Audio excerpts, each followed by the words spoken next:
So we are moments away, we think, from a big vote on Capitol Hill. Republican Congressmen Mark Greene and Buddy Carter are both experts in the medical field. They're about to vote on this package, and they join us live. Gentlemen, good to have you both with us. Thanks, Shannon. Thank you. Okay, can either of you speak to exactly what's in this package, what's not? Do you think it's a good deal? Will you vote yes? Will you vote no? Buddy, go ahead. Well, first of all, yes, I intend to vote yes on the bill. And no, it's not perfect. It doesn't have everything in there that I'd like to see in there, but it's much better than it started out with. It does accomplish some of the goals of the administration, some of the goals of the Republican Party, and that's very important.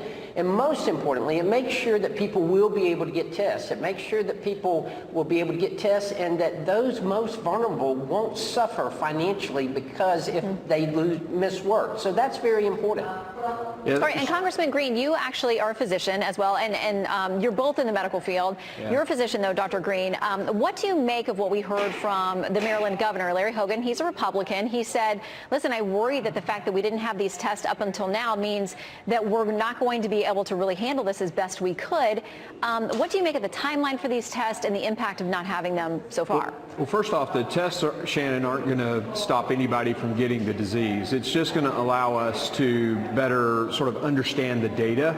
So to assert that having tests would somehow stop the spread of the disease, that's incorrect. And I disagree too. Mitigation, he's talking about getting into the mitigation phase. You still never stop containment. We are always going to be washing our hands. We're going to do the social distance until this thing is gone. So containment is a phase you never leave. So that's really important to let Americans know. Okay, so tonight as the deal is coming together, we heard from the top Democrat over in the Senate, Chuck Schumer. He did have some praise for what the president did today, but then he said this: as other steps are considered, the president must not overstep his authority or indulge his autocratic tendencies for purposes not truly related to this public health crisis. Congressman Carter, what do you think that's all about?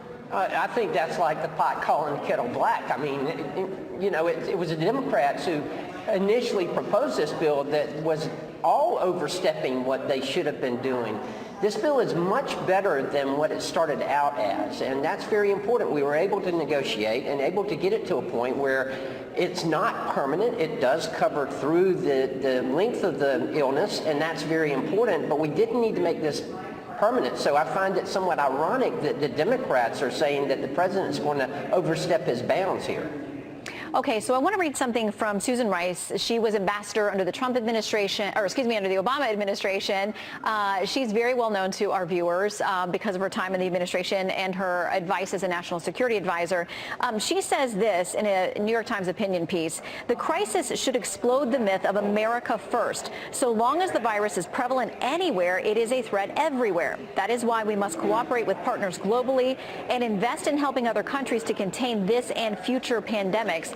So Congressman Greene, what about these complaints that we're ticking off our European allies, that we're insulting other countries, and that when you put these travel bans into place, we're hurting and not helping by having this America First attitude? Shannon, those things are mutually exclusive. I mean, it's ridiculous to make the statement that we're somehow worse off because we're putting America first. That is just a crazy notion. And just because we put Americans first doesn't mean that we can't help our allies. The CDC is all over the world right now trying to help. We were trying to push into China when they wouldn't even let us in there. So that is absolutely absurd from Susan Rice to even say that. It's just crazy. It's more partisanship, and we don't need that. This is a crisis in the country. We don't need it. We don't need it. I also want to read something from the Washington Post. The editorial board wrote a piece: our coronavirus response is America at its best, but it's just beginning. They say everyone will be frazzled, impatient, and feeling cooped up long before the all-clear signal. They go on to say we will all be called on to show patience, resilience, and determination. There's no way to know how long the test will last, but we have the capacity as a nation and a society to make it through.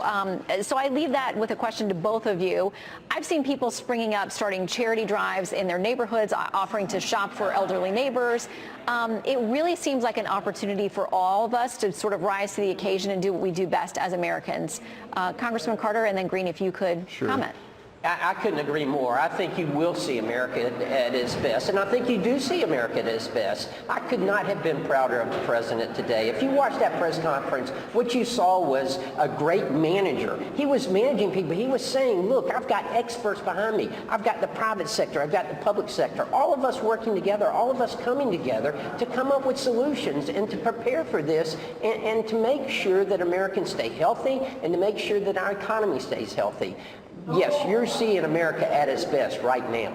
Yeah, the great thing about Donald Trump is he believes in America, and you saw his leadership today as the stock market just ticked up while he was giving his speech. And it's like in Tennessee when we had these tornadoes. The next day we had like 1,000 people showed up to clean up, and the EMS people had to send them home because they didn't have room to get the trucks in. That's America. That's Tennessee. We're rising up. We'll beat this. Yeah, Congressman, I agree with you both, and I think it's a totally nonpartisan, apolitical thing. Americans do rise to the occasion. We see it happening everywhere, so let's take care of ourselves and look out for each other. And we'll watch as you all stand by to vote. So thank you both for your time. Thanks, Shannon. Thank you.